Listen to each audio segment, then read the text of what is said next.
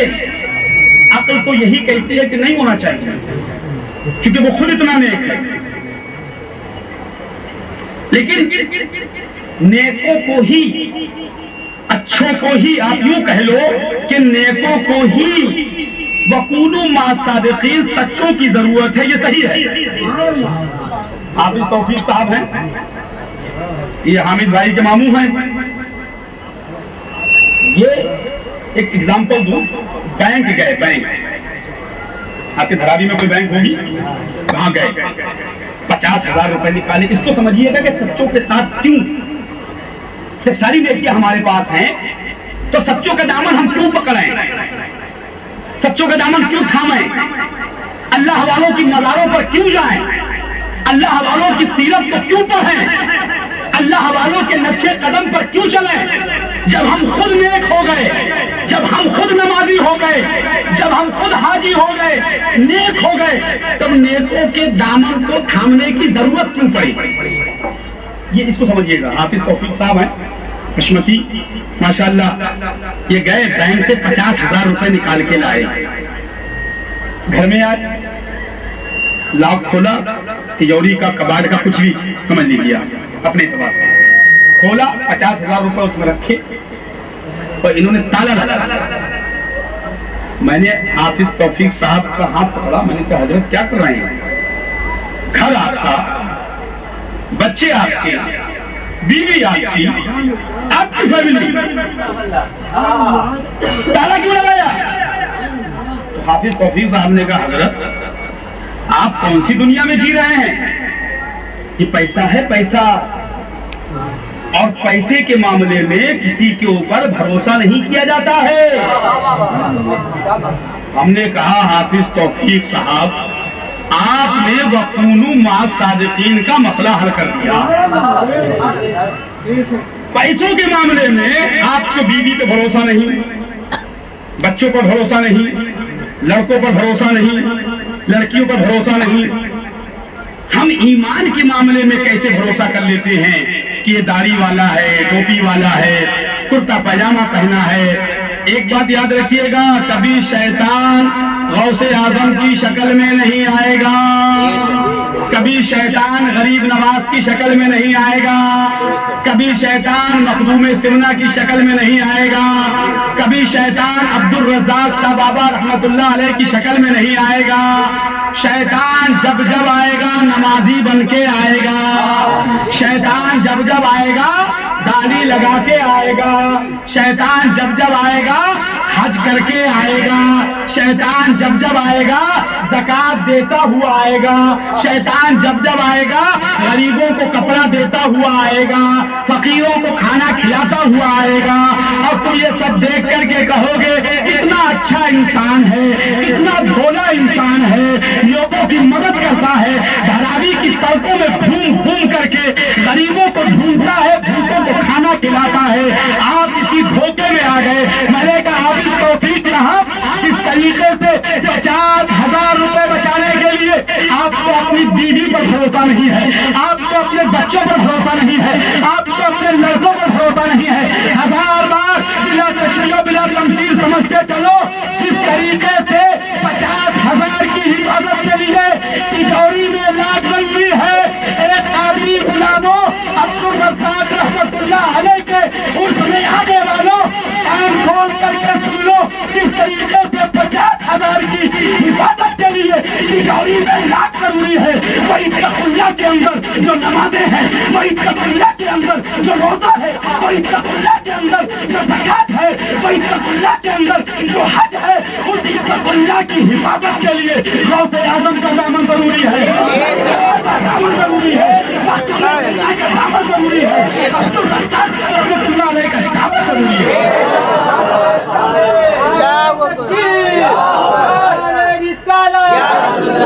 مقدس باطل گا کر خاتمہ، ہم ان کے دامن سے وابستہ ہو جائیں گے